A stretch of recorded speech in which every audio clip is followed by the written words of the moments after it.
agenda for June 20th, 2017. Items listed on the agenda may be taken out of order. Presented 2 or more agenda items for consideration may be combined. And any item on the agenda may be removed or related. Discussion may be delayed at any time. Backup material for this agenda may be obtained from Lynn B. Holmes, City Clerk, at the City Clerk's office at 495 South Main Street, 2nd floor, or on the city's web page at www.lasvegasnevada.gov. Calling the meeting to order. Are we in compliance with the open meeting law? Yes, we are. And I will do the roll call. Okay. Okay. Chair Nolan, excused. Vice Chair Dilek. Here. Member Abramo, excused. Member Creer. Here. Member Quinn, excused. Member Cormier. Here. Member Bratcher. Here. Thank you. We have a quorum of 4 with Member or Vice Chair Dilek via telephone. Great. Public comment during this portion of the agenda must be limited to matters on the agenda for action. If you wish to be heard, give your name for the record. I'm sorry. The amount of discussion as well as the amount of time that any single speaker is allowed may be limited. For possible action to approve final minutes by reference of the regular meeting of March 21st, 2017. Move to approve.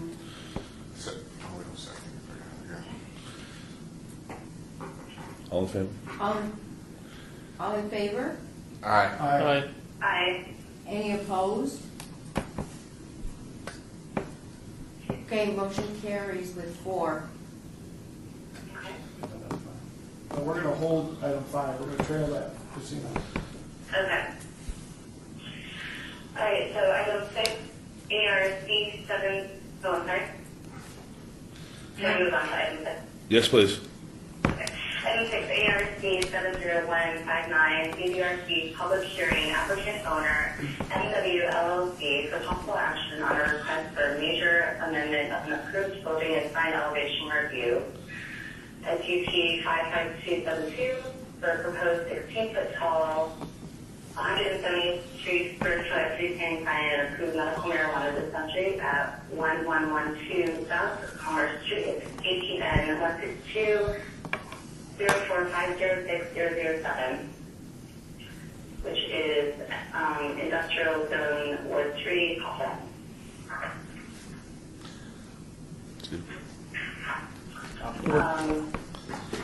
Planning Department, Jonathan Boyle speaking.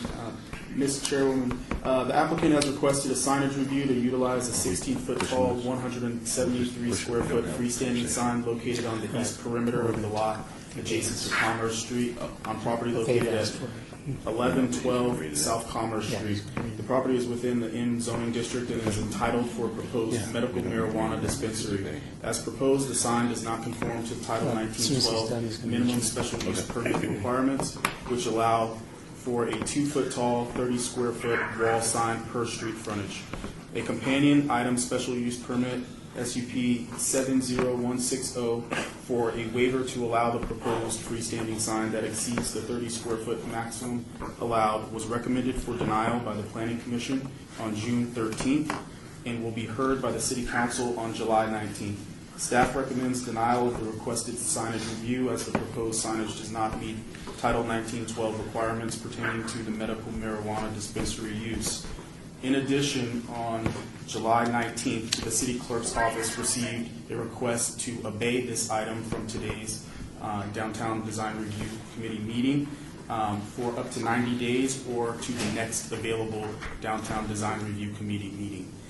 Staff has recommended to delay this item to the next available DDRC meeting on July the 18th.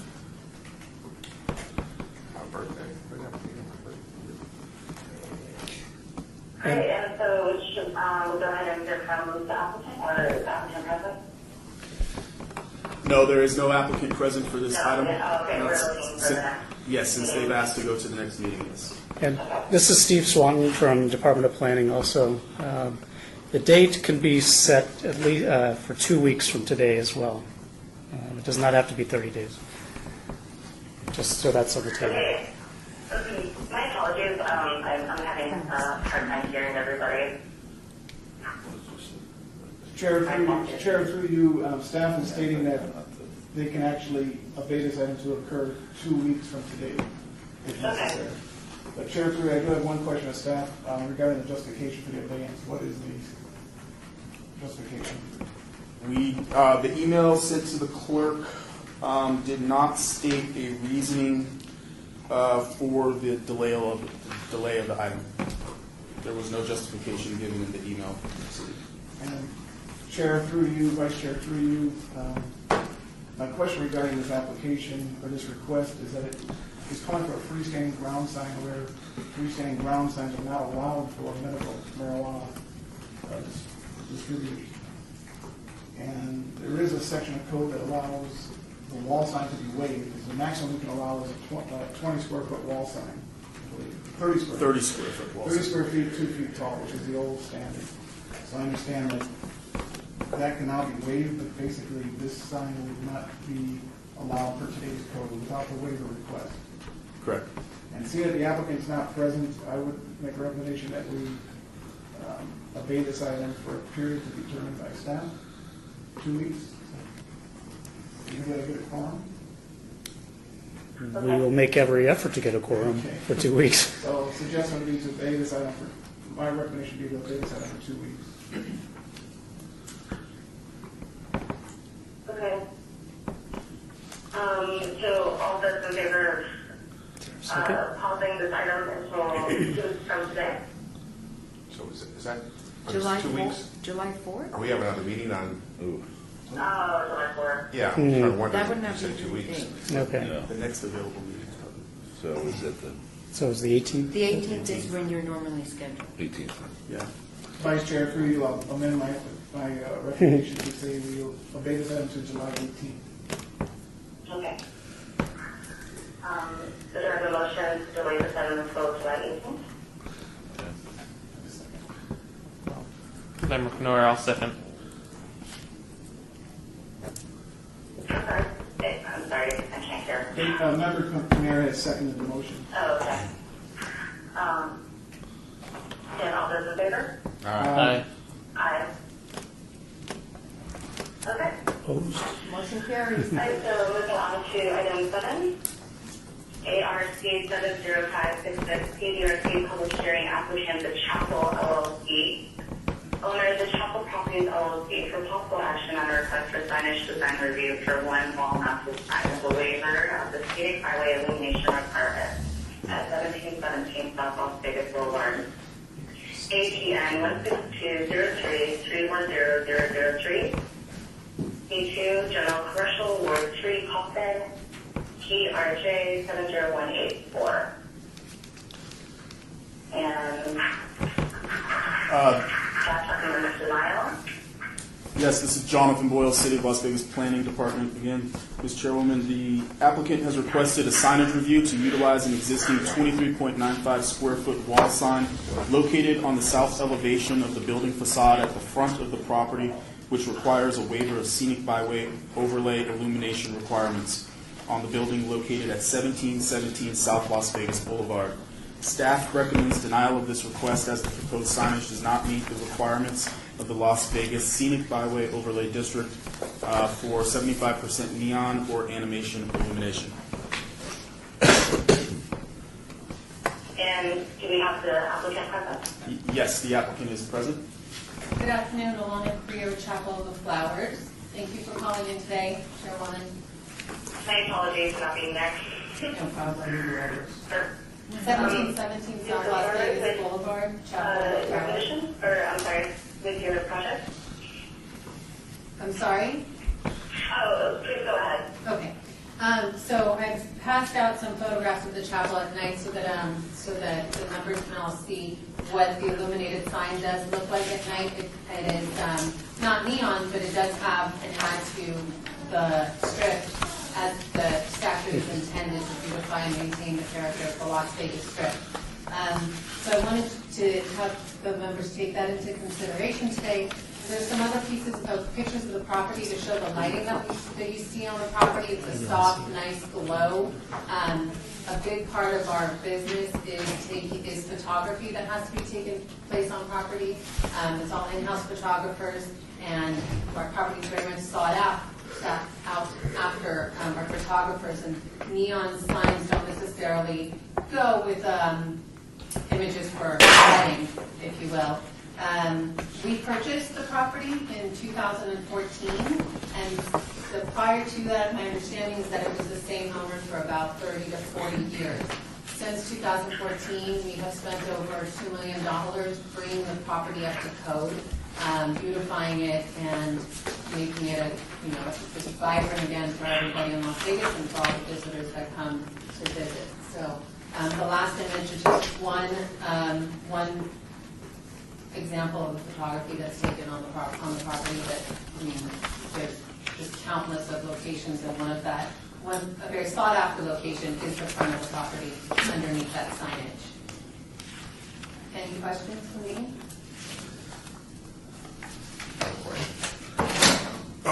This is a set of career. So this sign was already in place before you purchased it, and they put it up without giving the proper zoning variance for the sign, correct? Correct. Alana Beer, yes, it's correct. From the best we can come to understand, it was put up sometime in between 2000 and 2005, but we really don't know.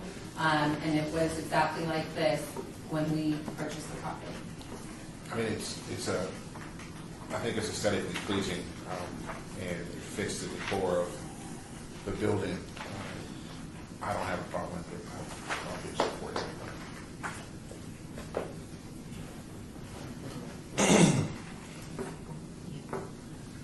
Vice Chair, through you, we need to call a public hearing open and then close with no choice. Oh, Oh, okay. So did we decide, I'm sorry, did we say that we're going to wait for the next forum for this agenda item? No, just go ahead and open a public hearing. Oh, okay. I would like to open up for a public hearing at this time. On your behalf, seeing none, you can go ahead and close the public hearing. All right, so a motion to close the public hearing. let me just close it. Just close it, that's good. And we're not closing the public hearing. Vice Chair, through you, I make a recommendation for approval of ARC 7055566, ARC 70566, subject to staff conditions.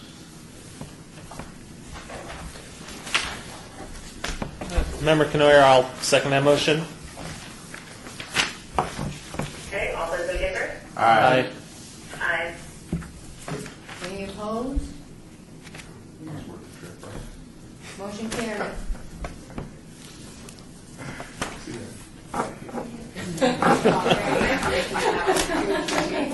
That's it, like, you don't stick around long. See ya. That's item Next, we can go back to item 5. Citizen participation. Oh, no, item 5. Item 5. Oh, okay. And for item 5, we have a presentation by Luann Holmes, city clerk, of the 2017 campus for the board committee and commission members. Luann Holmes? Hi, my name is Stacy Campbell. I'm here on behalf of our city clerk, Luann Holmes. She could not attend. And it's just a short presentation. It came to our attention not long ago that when people come onto a board at the city, they're not really given anything to give them any direction. And we leave it up to each department to brief them on how the meetings go, and maybe a consistent message isn't always going out. So we prepared this book, and we'll get one to the members that weren't in attendance today. And the front of the book is very high level. There's so many boards in the city. There are many variations between them, but it covers the important points, we think, like open meeting law, which even on boards like this where staff are appointed to it, it's still very important that everyone understands it applies to all members. And you'll see sections on communication with the media, with council, how we get our agendas out, what our requirements are. It may help define some of the things that members think are maybe more stringent rules than what they might experience in the private sector, but it explains why in the public sector it's important. And at the very end, we have the equivalent of bylaws for each board. Not all boards have bylaws. In your case, our files show that there was some discussion about rules and regulations for this board in 2015, but I couldn't tell if it was just internal staff was approaching it to present to the board or if the board actually had discussions. But for right now, we don't show that any were adopted. So what we put in the back for you is Ordinance 6030, which talks about the creation and responsibilities of the board. And I believe we might be looking at a bylaw or rule of regulation document in the future, but for right now, this is something that gives you some guidelines for the responsibilities and authorities of the board. And we hope that it was written in a self-explanatory fashion. If you end up having questions about any part of it, you can contact the clerk's office. Our contact info is on the front page. And if it turns out that we need to do some kind of formal training, we're not opposed to that. We just didn't want to waste everyone's time. We know it's valuable. And if you can get what you need out of the document, there's no need to do that. Do you have any questions? Would I be able to pick that up at the city, or, I'm sorry, you already explained where I can get that? We'll be mailing it out to the members of the board that were not present today. So you should get it in your mailbox in a couple days postal. Once we get all boards up to date, we'll go ahead and we'll make it available online as well. But right now, we're trying to not let it out to everyone until there's a short presentation for each board. Okay, great. That would be helpful for days like today for me. Yeah, actually, there's something in the back that helps. I think it'll be helpful when someone has to chair when they're not present or not used to it. We actually give you some scripting suggestions for the flow of the meeting, and we give you some motions. So look through it, take a few minutes, please, and look through it. And we're also open to suggestions if there's anything you think should be in here and is not. We are going to be putting out updates occasionally, and we'd like your input. Great. So this is Steve Swanton from Planning again. So Stacy, bylaws do not have to be approved. If they don't want to, they can just use this handbook, unless they want to have more specific. It doesn't even have to be a bylaw, it could just be rules and regulations. It's if the board, we'd like to have something consistent for each board so they're all run the same way. But if the board's opposed to it, I guess we defer to the attorneys. If we end up with every board having something to keep everyone consistent, I don't know that we want one board left out. Is that something that you know was discussed previously and they were not